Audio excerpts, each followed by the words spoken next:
evening, Christ Community Church. My name is Garrett, coming at you with Pastor David. We're talking around small groups, the series on relationships that we've been diving into as a church. So far, we've talked about love. We've talked about respect. We've talked about submission. Yeah. Week 4 should be a really good one. If you were at church, you already know it was a really good one. But we're diving into the topic of conflict. I'm going to hit Pastor David with just a few questions, and then we're going to throw it over to you guys in small groups to have a discussion about conflict and how we can do this better. I don't know a single person that says, you know what, I've got this figured out. If they do, they're lying to themselves. They need to write a book and get Gary Chapman to write the foreword, you know? Like that's it. So I'm going to ask Pastor David a couple questions about conflict, and then we're just going to throw it over to you guys so that you can just flesh out what it looks like practically to handle conflict in a healthy way. So Pastor David, first off, what's important to remember as we talk about conflict? Okay, so I think one of the biggest misconceptions about conflict is that conflict is bad, right? So conflict is an opportunity. Conflict is an opportunity to solve a problem, right? And so how you handle the conflict is what determines whether it's good or bad. Okay. But conflict in and of itself is a good thing. It's an opportunity to solve a problem. And so in the same way that you see a light come on in your car, like a check engine light or service engine soon, whatever it might be, it alerts you to a problem that was lying below the surface you didn't know was already there. That's good. And so conflict is an opportunity for, whether it's between spouses or parents or friends or whoever it might be, it's an opportunity to expose what's been hiding below the surface so that you can see what's been there, what problem is there, and then you can fix it, right? Like that should be the goal of any conflict. Okay, that was worth the whole video right there. Conflict illuminates what's beneath the surface so that you can fix the problem. I actually have a check engine light on in my car right now. Nice. I know what the problem is. I just know I don't need to fix it right now, so I haven't done it.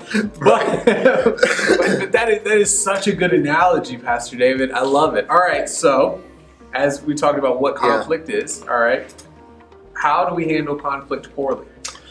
So the first thing I think is, and I do this sometimes, I think people go two ways poorly in handling conflict. Okay. Either they ignore it. Okay. There's no problem. Sweep it under the rug, right? You can only do that for so long before you end up starting out every day on a 9, waiting for somebody to push you over to a 10. Wow. Right? Like there's this mountain of unresolved conflict that builds up, and eventually what happens is you blow up like a volcano, like your Mount Vesuvius, right? Because you stuff for so long, right? Eventually something sets it off, and you end up vomiting that 6 months of conflict on somebody else. Maybe they didn't cause most of it, but they get it. So I think the first problem is to ignore it. Just like, it's no big deal, right? Like there are things you can cover over with love. The Bible says you can cover it over with love. But that's not what I'm talking about. I'm talking about things that are still ruminating in your mind, things that are starting to cause bitterness, things that are starting to cause disunity. You can't just walk through those things and then sweep them under the rug and pretend they're not there. They won't fix themselves. Time won't heal all wounds. You need to have a good conflict about it, right? So I think the other problem with conflict is when you have it the wrong way, right? And so most of us, if we're honest, if I'm honest, most of the time when I have a conflict, I want to win the argument, not solve the problem. So I think that the goal has to shift from winning the argument, because I get defensive. That's my nature. I don't want to be called out. I don't want to be like, oh, you've done something wrong. So instantly my defenses go up and fight mode kicks in. And instead of being willing to see where I'm wrong and admit my failures and apologize and all that, I want to win the argument. And so if you're like me, like you're either a stuffer or maybe you're a blower-upper, right? Stuffers become blower-uppers, but you know what I mean. So I think those are the two ways people handle conflict wrong. Either they just sweep it under the rug and never have it. Oh, it'll fix itself. It won't. Or they handle conflict the wrong way by blowing up or not handling the fight well. That's really good. All right.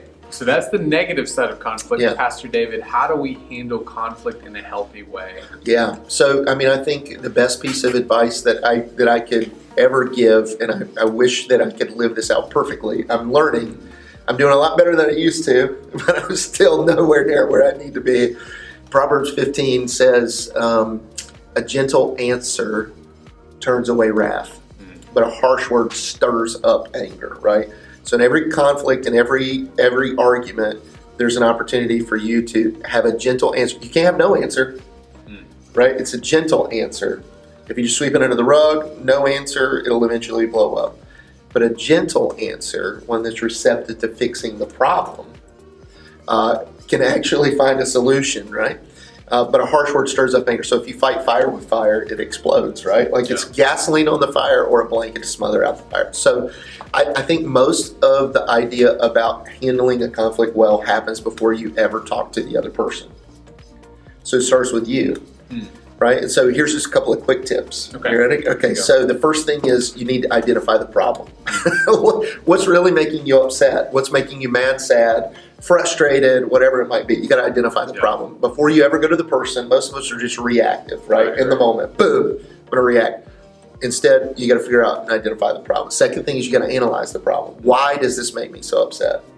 Yeah. Right? Maybe there's some things in your past, emotional baggage, stuff that's happened to you that makes this more out of proportion than it would be for somebody else. Right? So before you ever go to the person, you're identifying the problem. Then you're saying, why does this make me so sad? Why does this make me so angry? Why does this make me so frustrated? Because sometimes it's not the immediate thing. It's not what they said, but it's, well, this relates to like my insecurities and the fears that I have, or, you know, whatever it is, right? So you identify the problem, then you analyze the problem, then you pause and pray. Like before you ever go to the person, your goal is not to make the other person feel as bad as they've made you feel. Yeah. Your goal is to solve a problem. Right. So if your goal is to solve a problem, you're going to present it differently than, you made me feel like garbage, I'm going to make you feel like hot garbage too. Right. Right. So identify the problem, analyze the problem, pause and pray. Then now you go to the person, right? So you go to the person. You don't go to 18 other people. You go to the person, right? The person. Matthew 18 says you go to the person that you're having a conflict with. And then you attack the problem, not the person. This is what you did. This is why it frustrated me. Here's how I felt about it. Here's what I'd love to see happen differently next time, whatever it is. But you're not saying you're a terrible person because of what you've done. Like you're attacking the situation and the problem, not the person. That's good. That's really good. Yeah. So I think, and then at that point, there's only two options, right? There's a solution or a compromise, right? Okay. Either you're totally right and I'm totally wrong. I was totally wrong now that I see your perspective, and you were totally right. Or, you know what, like maybe we're kind of both off. Yeah. So we need to meet in the middle. Under that old Georgia pine, as the song says.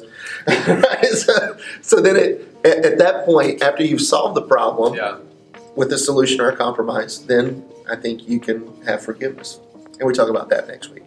Great segue. Look at that. That was a great segue into next week. We're talking about forgiveness. What does that look like? But we've still got small groups with our talk on conflict and how to deal with it. So we're just going to let you guys get after that, have a fun discussion on conflict. This was very helpful for me. So thank you, Pastor David. All right. Thank you guys for watching. Have fun in your small group discussions. We'll see you next week.